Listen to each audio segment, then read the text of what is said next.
और आयत नंबर 84। व इज़ा अनअमना, और जब हम इनाम करते हैं किसी भी इंसान के ऊपर, आराजा, तो वो मुंह फेर लेता है, व न आ बिजानिबी, और वो एक तरफ हो जाता है, व इज़ा मस्सहु शर, और जब उसको कोई बुराई आके पकड़ती है, कान ये ऊसा, उस वक्त तो मायूस हो जाता है।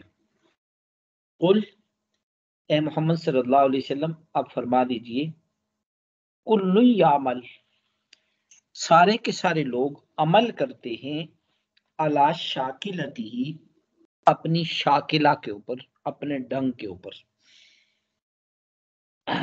फरब्बुकुम, बस आपका रब, आलमु, वो जानता है, बिमन, उसको, व अहदा, जो ज्यादा हिदायत के ऊपर है, सबीलन, रास्ते के एतबार से, कि कौन सा ज्यादा सही रास्ते पे है। इनमें दो आयत में से जो पहली आयत है, इस आयत के अंदर अल्लाह ताला ये फरमाते हैं कि कभी ऐसे होता है कि इंसान के ऊपर हम इनामात करते हैं, और जब हम इनामात इसको ज्यादा मिलती हैं, और इनामात के ज्यादा मिलने की वजह से ये इंसान हमें भूल जाता है, आ रजा वरना आ बिजानिबी, फिर ये इंसान एराज करता है, एक तरफ हो जाता है। और दुनिया में बहुत सारे मुशाहिदात, सैकड़ों नहीं हजारों हमारे सामने के मुशाहिदात होंगे कि एक इंसान गुर्बत की जिंदगी में था, तो उस वक्त फिर भी कुछ इबादात या अल्लाह अल्लाह या करने पे लगा हुआ है, लेकिन जब थोड़ी सी दौलत आ गई तो उस वक्त ये इंसान नाफरमानियों के अंदर और गुरूर के अंदर और तकब्बर के अंदर और इन चीजों के अंदर लग गया। और मैं इज़ा अनामना अलल इंसान, जब भी किसी इंसान के ऊपर हम इनाम करते हैं, तो उस इनामात का असर बाज़ औक़ात इंसान पे उलट हो जाता है। आ रज़ा व न आ बिजानिबी, वो इंसान एराज करता है और अलग हो जाता है एक पहलू पे, उस वक्त मुझे याद नहीं करता, उस वक्त मेरे अहकामात की के ऊपर अमल नहीं करता। और अब यही इनामात जो उसके ऊपर हुए, ये बजाय इसके मुफीद होने के, इसके लिए नुकसानदेह हो गए। इसके लिए मुफीद होने थे, लेकिन मुफीद होने की बजाय इसके लिए उल्टा और नुकसानदेह हो गए। एक हदीस में हुजूर अकरम सल्लल्लाहु अलैहि वसल्लम ने फरमाया कि एक ऐसा इंसान जिसको अल्लाह ताला ने माल भी दिया हुआ है, और साथ उस इंसान को ईमान, तकवा, इखलास, ये चीजें भी दी हुई हैं, ये इंसान बेहतरीन इंसान है। इसके बाद दौलत भी मौजूद है, तकवा भी मौजूद है। अब दौलत और तकवा दोनों के होने की वजह से ये आदमी दुनिया में भी पुरसुकून जिंदगी गुजार रहा है, और इस इंसान की आखिरत भी बड़ी पुरसुकून होगी। सबसे ज्यादा बुरा इंसान वो है कि जिसको गुर्बत भी मिली हुई और तकवा भी नहीं मिला हुआ। अब गुर्बत की वजह से ये इंसान दुनिया के अंदर भी मुश्किलात के अंदर है, और तकवा ना होने की वजह से ये इंसान आखिरत के एतबार से भी मुश्किल के अंदर पड़ जाएगा। ये दूसरा इंसान है। और तीसरा इंसान वो है जिस इंसान को अल्लाह ताला ने दौलत तो दी है, लेकिन तकवा नहीं दिया हुआ। ये इंसान दुनिया तो कुछ सुकून की गुजार लेगा, आराम से गुजार, सहूलत से, सुकून तो नहीं लेकिन सहूलत से। यह आदमी दुनिया तो अपनी कुछ सहूलत से गुजार लेगा, लेकिन आखिरत के एतबार से इस इंसान के लिए सहूलत नहीं है। आखिरत इस इंसान के लिए परेशान कुन है, क्योंकि दुनिया में जो कोई दौलत है वो दुनिया में इस्तेमाल करेगा, और यही वाली दौलत इस इंसान की आखिरत के लिए वबाल बन जाएगी।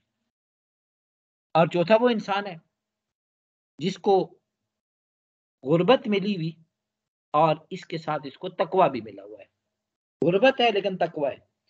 ये वो इंसान है कि जिस इंसान की दुनिया तो थोड़ी मुश्किल से गुजर जाएगी, दुनिया में इसको कुछ मुश्किलात होंगी, बहुत सारी जरूरियात पूरी नहीं होंगी, ख्वाहिशात तो बहुत बात की बात है, इसकी बहुत सारी जरूरियात भी पूरी नहीं होगी, इसकी अपनी बुनियादी जरूरियात भी बहुत सारी रुक जाएंगी, लेकिन आखिरत के एतबार से इस इंसान को कमाल की को कमाल मिल जाएगा। क्यों? कि इस इंसान ने दुनिया में गुर्बत के बावजूद तकवा इख्तियार किया, तो तकवा की वजह से इस इंसान को आखिरत तो दुरुस्त होगी, और साथ गुर्बत की वजह से जो मुश्किलात इस इंसान को आती रही, इन मुश्किलात पे भी इसको अलग से इसको आखिरत के अंदर अजर मिलता रहेगा। तो अल्लाह रब्बुल इज्जत फरमाते हैं इज़ा अनअमना अलल इंसानी आरज़ब व नआ बिजानिबिही। बाज़ लोग ऐसे नाफरमान होते हैं कि जब इनको नेमत अता करते हैं तो हमसे और हमारे अहकामात से मुंह फेर लेते हैं और करवट फेर लेते हैं। लेकिन इज़ा मस्सहु शर्र, जब इस इंसान को कोई तकलीफ पहुंचती है, कोई परेशानी इसके ऊपर आती है, कान यऊस, ये मुकम्मल मायूस हो जाता है। यही इंसान जो दौलत में, जो पैसे में, इनामात के अंदर, सारी चीजों के एतबार से है, और इस इंसान का दौलत और पैसे के होते हुए अल्लाह की तरफ रुजू नहीं था, इंसान अल्लाह ताला के साथ अपना ताल्लुक लगाए हुए नहीं था। अब इसी इंसान को इस दौलत के होते भी अगर कोई मुश्किल पेश आ जाती है, सहूलियात और इनामात होते हुए जब इसको कोई मुश्किल पेश आ जाती है, तो ये इंसान मायूस हो जाता है, क्योंकि सहूलत के ज़माने में इस इंसान ने अल्लाह ताला से अच्छा ताल्लुक नहीं रखा हुआ था।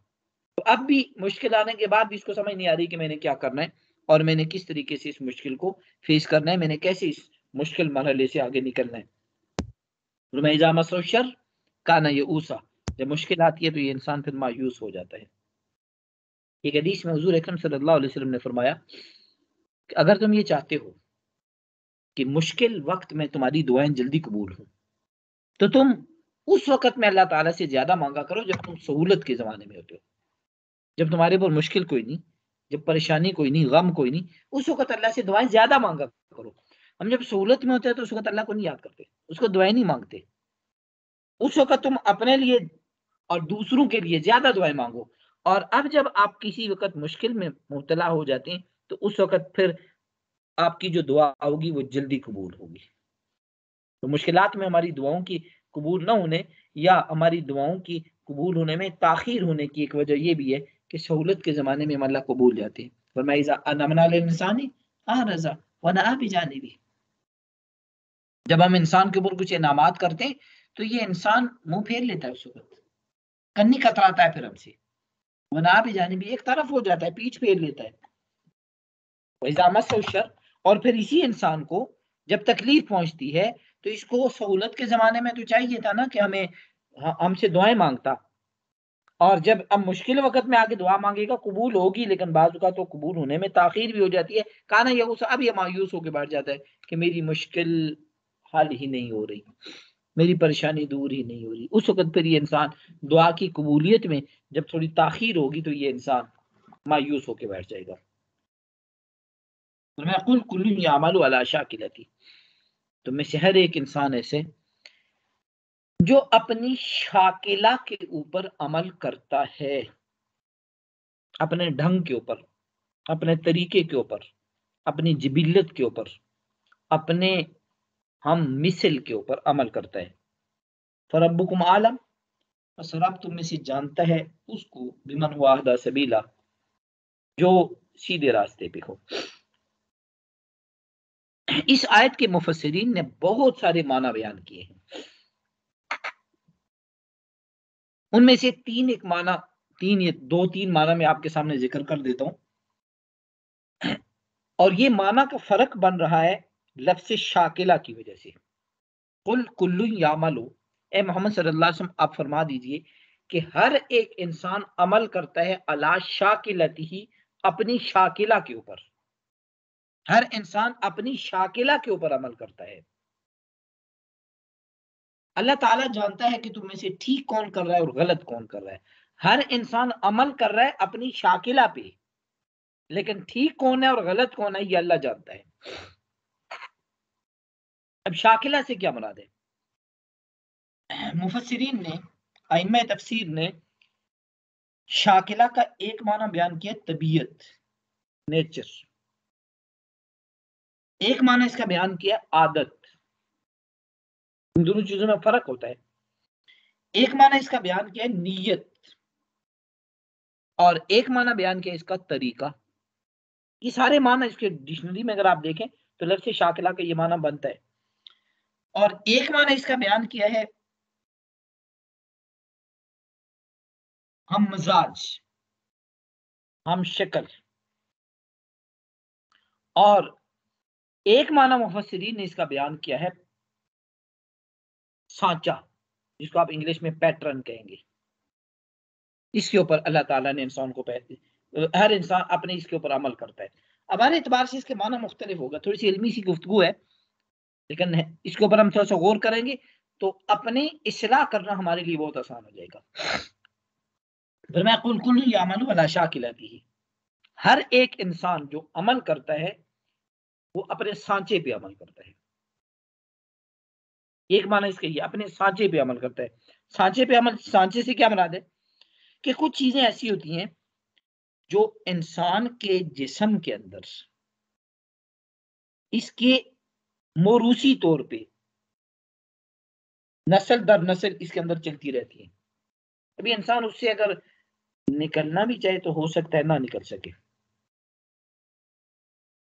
जैसे वो अंग्रेजी का मुहावरा भी है ना कि one can not grow out of his skin.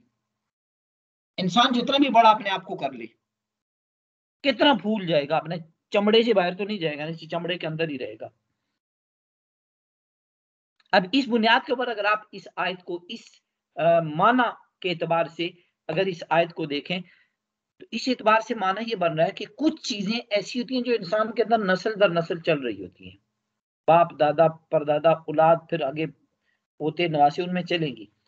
और वो कोई एक चीज ऐसी होती है जो उसमें नस्ल दर नस्ल इस तरीके से चल रही है कि वो उसकी मजबूरी बन जाती है उस तरीके पे काम करना। इसकी एक छोटी सी मिसाल देख लें। हुजूर अकरम सल्लल्लाहु अलैहि वसल्लम ने फरमाया कि अगर तुम ये समझो कि पहाड़ अपनी जगह से हिल गया है तो मान लो कि पहाड़ यहां से हरकत करके उधर चला गया और पूरे का पूरा पहाड़ गया है। उस पहाड़ के अंदर कोई तोड़ फोड़ नहीं हुई, पूरे का पूरा पहाड़ इस जगह से उधर चला गया। लेकिन अगर ये सुनो कि इंसान अपनी फितरत से बदल गया है तो ये नामुमकिन है। इंसान अगर ये फितरत से समझो कि सुनो कि बदल गया तो ये नहीं हो सकता। फितरत कभी नहीं बदलती। ये वही चीज है शाकिला, ये वही चीज है कि कुल यामिलु अला शाकिलतिही, हर एक अपनी फितरत पे रहता है, उस फितरत से बाहर नहीं निकल सकता। हुजूर सल्लल्लाहु अलैहि वसल्लम फरमा रहे हैं कि अगर तुम ये सुनो ना कि पहाड़ हिल गया है तो मान लो, लेकिन ये सुनो कि इंसान की फितरत बदल गई है, ये नहीं हो सकता। अब ये फितरत क्या चीज होती है? वही चीज जो इंसान को नस्ल दर नस्ल जो एक चीज चल रही है, इससे इंसान नहीं निकल सकता। हाँ, इसका रुख बदल सकता है, रुख बदल सकता है, उसमें से निकल नहीं सकता। इसकी छोटी सी एक मिसाल देखें। अब आपके ज़हन में सवाल आएगा कि फिर तो बहुत सारे लोग ऐसे होते हैं कि जो एक एक वक़्त में गुनाह के अंदर बहुत ज़्यादा आगे गए हुए थे, लेकिन हमने देखा है कि वो उनकी ज़िंदगियाँ यकसर बदल गई हैं, फितरत तो बदल गई है। छोटी सी मिसाल देता हूँ, मरहूम जुनैद जमशेद, उसका एक माज़ी एक और का तरह का था, फिर ज़िंदगी का आखिर उसका कुछ और तरह का है, तो अगर फितरत नहीं बदलती तो यहाँ से यहाँ कैसे आ गया है? एक छोटी सी मिसाल मैंने इसे दी कि अभी ये एक आपके मुशाहिदे में है सामने। आपने सभी ने अपनी जिंदगियों में ये देखा हुआ है कि माजी उसका कुछ और तरह का था, जिंदगी का इब्तदाई हिस्सा जवानी तक कुछ और तरह का था और जिंदगी के आखिर में कुछ और हो गया है। तो अब हदीस तो कह रही है कि फितरत नहीं बदलती, तो यहाँ बदल कैसे गया? ये फितरत नहीं बदली, फितरत नहीं बदली, फितरत का रुख बदल गया है। कुछ चीजें इंसान के अंदर रची बसी हुई होती हैं, वो वहां से नहीं निकलेंगी, उनका रुख बदल जाएगा। एक मिसाल देखें, एक आदमी के अंदर अगर जुर्रत है तो ये जुर्रत उस इंसान का शाकिला है, ये उसका सांचा है, ये वो पैटर्न है जिस पे ये बना है, ये यहां से नहीं निकलेगा, जुर्रत इसके अंदर पाई जाएगी। अगर ये इंसान गलत सोसाइटी में है तो ये उस गलत चीज को प्रमोट करने के लिए जुर्रत करेगा। अगर ये एक अच्छी चीज के अच्छी सोसाइटी के अंदर है तो इस अच्छाई को प्रमोट करने के लिए ये आदमी अपनी जरूरत दिखाएगा। इसकी जो अंदर फितरत थी, वो जो शाकिला था, वो जो सांचा था इसका, वो जरूरत थी। वो जरूरत जहां पे भी जाएगा ये चीज इसकी नेचर में रहेगी, ये इसकी आदत में रहेगी, क्योंकि इसका शाकिला है, ये फितरत है इसकी।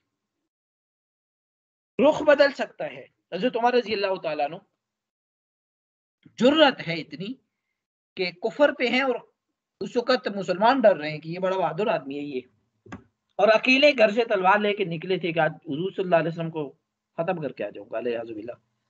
जुर्रत ही तो है ना, बहादुरी, वही जो जुर्रत फितरत में थी, मैं आज खत्म करके आऊंगा, नहीं छोड़ के आऊंगा।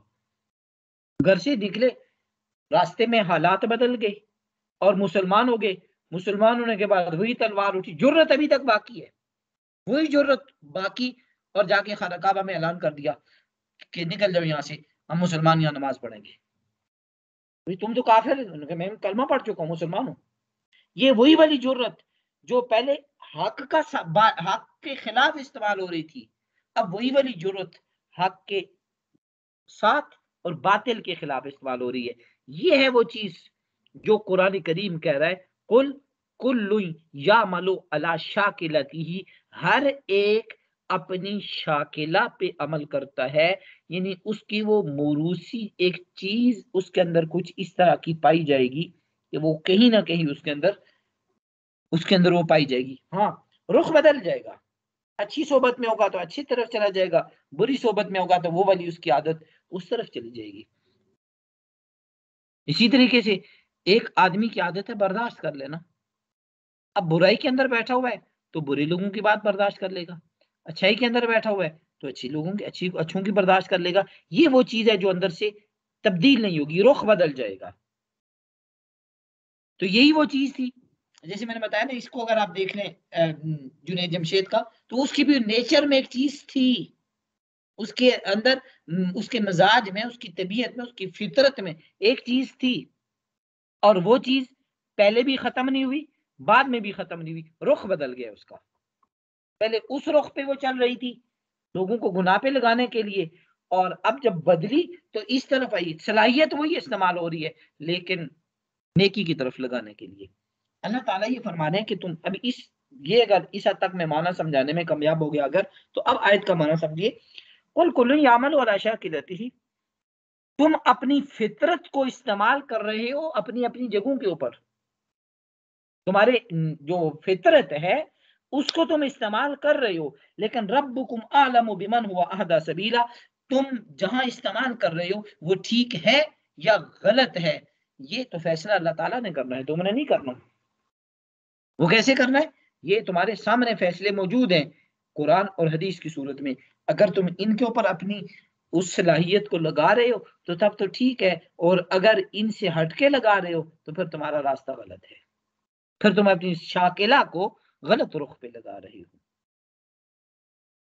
ये इस आयत का एक माना है। इस आयत का दूसरा माना बमाने नीयत भी है। कुल कुल्लु यामलु अला शाकिलती, हर एक इंसान अपनी नीयत के मुताबिक अमल करता है, उसके दिल में जो नीयत और इरादा होता है उसके मुताबिक अमल करता है, अपनी नीयत के ऊपर अमल कर रहा है। लेकिन इसकी नीयत ठीक है या नीयत ठीक नहीं, रब्बुकुम आलम, ये बात तो अल्लाह जानता है ना। दूसरे इंसान की नीयतों और दूसरे इंसान के इरादों को इंसान कभी भी जांच नहीं सकता कि आपने ये जो काम किया ये किस नीयत से किया है। दिलों के राज अल्लाह ताला जानते हैं। हुजूर अकरम सल्लल्लाहु अलैहि वसल्लम ने भी एक मौका पे एक साहबी को डांटते हुए ये कहा था, हल्ला शक़क़्त क़ल्बहू, उस बंदे के बारे में जो तुम कह रहे हो कि उसने कलमा जबान से पढ़ा था, दिल से नहीं पढ़ा था, हल्ला शक़क़्त क़ल्बहू, तूने उसके सीना चीर के देखा था अंदर से कि यहाँ दिल में कलमा है या नहीं है। तो ये है रब कुल कुल यामलु अला शाकिलती, हर इंसान अपनी नीयत के मुताबिक अमल करता है, लेकिन दूसरे इंसान की नीयत क्या है ये तुम नहीं जान सकते। रब्बुकुम आलमु बिमन हुवा अहदा सबीला, सीधे रास्ते पे कौन है, ठीक नीयत किसकी है और किसकी नहीं है, ये अल्लाह ताला ही बेहतर जानते हैं। ये शाकिला का उस वक्त माना होगा जब हम इसका माना करें नीयत।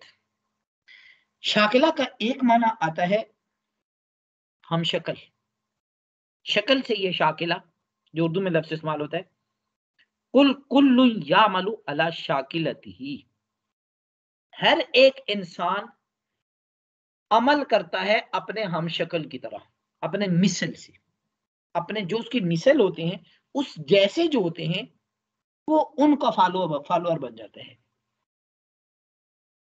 क्या मतलब कि एक इंसान खुद अच्छा होगा तो अच्छे लोगों को की पैरवी करना शुरू कर देगा, खुद बुरा होगा तो बुरे लोगों की पैरवी करना शुरू कर देगा। अगर खुद ठीक है तो ये अपने लिए सोसाइटी भी ठीक तलाश करेगा, और खुद बुरा है तो अपने लिए सोसाइटी भी बुरी तलाश करेगा। दूसरे अल्फाज, दूसरे माना में देखें, कुल कुल्लुन यामलु अला शाकिलतिही, जिस मजलिस में होगे उस मजलिस का असर तुम्हारे ऊपर हो जाएगा, जिस महफिल में होगे उस महफिल का असर तुम्हारे ऊपर होगा, जिस सोसाइटी में रहोगे उस सोसाइटी का असर तुम्हारे ऊपर हो जाएगा। अब ये इंतखाब तुम्हारे पास है कि तुम अच्छे लोगों की सोसाइटी में रहते हो या बुरे लोगों की सोसाइटी में रहते हो, अच्छे लोगों के साथ उठते बैठते हो या बुरे लोगों के साथ उठते हो। कुल कुल यामलु अला शाकिलती, जिन लोगों की मजलिसों में बैठते हो, जिनसे ताल्लुकात हैं, जिन लोगों के साथ उठना बैठना है, जिन लोगों के साथ दोस्तियां हैं, उनकी हरकतें तुम्हारे अंदर आ जाएंगी। कुछ हरकतें आएंगी तुम्हें पसंद की वजह से, तुम्हारी चॉइस बन जाएगी वही हरकतें। कुछ हरकतें आ जाएंगी तुम्हारी मजबूरी की वजह से, तुम मजबूर हो जाओगे वो काम करने में। और कुछ हरकतें इस तरीके से आएंगी कि वो तुम्हारी मजबूरी अगरचे नहीं बनेगी, लेकिन तुम महज देखा देखी में कर लोगे, तुम्हें पसंद नहीं भी होगा तब भी, या किसी भी और वजह से तुम कुछ ऐसे काम कर लोगे। तो इस वजह से फरमाया यामल वाला शाकिलती ही, हर एक इंसान अपने हम मजलिस, अपने ताल्लुकात, अपने हम शक्ल, अपने जो दोस्त, उन लोगों की आदतें अपने अंदर लेना शुरू कर देता है। एक हदीस में हुजूर अकरम सल्लल्लाहु अलैहि वसल्लम ने फरमाया, अलमरउ अला दीनी खलीलिही, हर एक इंसान अपने दोस्त के दीन के ऊपर चलता है। जिससे तुम्हारी दोस्ती होगी ना, उसके तरीके, दीन बमाने तरीका, उसके तरीके के ऊपर तुम चलना शुरू हो जाओगे। जब किसी इंसान से तुम दोस्ती गहरी कर लेते हो तो फिर चॉइस तुम्हारी अपनी नहीं, फिर उसकी हो जाती है। फिर तुम खुद ये चाहते हो कि यार वो जो कर रहा है ना वो ठीक है, वही करते हैं। फिर तुम कपड़े भी उसी की मर्जी के पहनोगे। अपनी पसंद कुछ और होगी लेकिन उसको ये वाले अच्छे लगते हैं। खाना अपना कुछ और दिल कर रहा होगा लेकिन उसको ये पसंद है, ये पकाते हैं। यही हालत, ये तो दो चीजों की मैंने मिसाल दी है, सारी जिंदगी में यही कुछ होगा। फिर अपनी पसंद, अपनी चॉइस, अपना ज़ोक इंसान सारा छोड़ के उसको लेना शुरू कर देता है जिससे दोस्ती होती है। तो हुजूर सल्लल्लाहु अलैहि वसल्लम फरमाते हैं, अलमरउ अला दीनी खलीलिही, इंसान अपने दोस्त के तौर तरीके अपनाता होता है।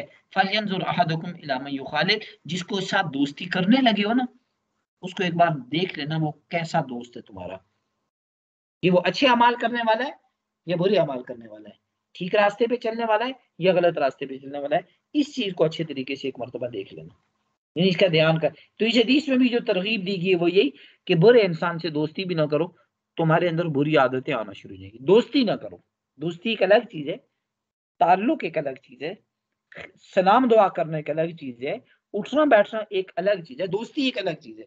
दोस्ती का एक मर्तबा काफी आगे जाके आता है। इस बात का ये मतलब नहीं कि किसी बुरे इंसान को देखो तो उससे मुकम्मल तौर पे कता ताल्लुक ही कर लो, कता ताल्लुक इस्लाम ने जायज करार नहीं दी हुई। दोस्ती वो एक अलग जाके मेयार होता है उसका। तो फरमाया कुल कुल्लु यामल वला शाकिलती, हर एक इंसान वो अमल करता है जो उसके हम मजलिस लोग होते हैं। इसी चीज को कुरान करीम के अंदर एक और जगह अल्लाह ताला ने एक और अंदाज से बयान किया, अल खबीसातु लिल खबीसीना वल खबीसूना लिल खबीसात, अत तय्यिबातु लित तय्यिबीना वत तय्यिबूना लित तय्यिबात।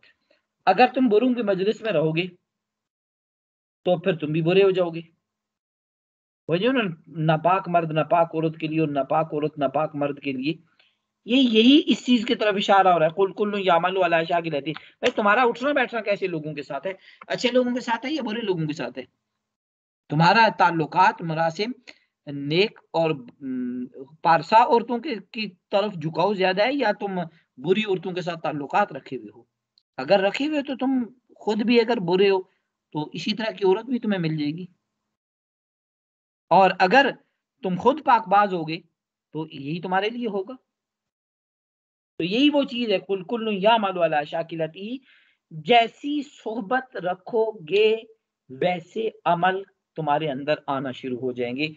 लेकिन तुम्हारे वो अमल कैसे हैं या कैसे नहीं है, रब्बुकुम आलमु बिमन हुआ अहदा सबीला, अल्लाह ताला बहुत अच्छे तरीके से जानते हैं कि तुम में से सीधे रास्ते पे है कौन, कि तुम किस तरह की सोहबत इख्तियार करके किस रुख पे जा रहे हो। जी, इस आयत की तफसीर अभी बहुत सारी और भी है, लेकिन मुख्तसर करके ये 2-3 माना मैंने बयान कर दिया। वो भी क्लास काफ़ी ज़्यादा लंबी होगी क्योंकि सर्दियाँ भी शुरू नहीं हो रही है, रात भी काफ़ी देर आगे तक चली जाती है। अभी कोई सवाल हो तो पूछ लीजिए।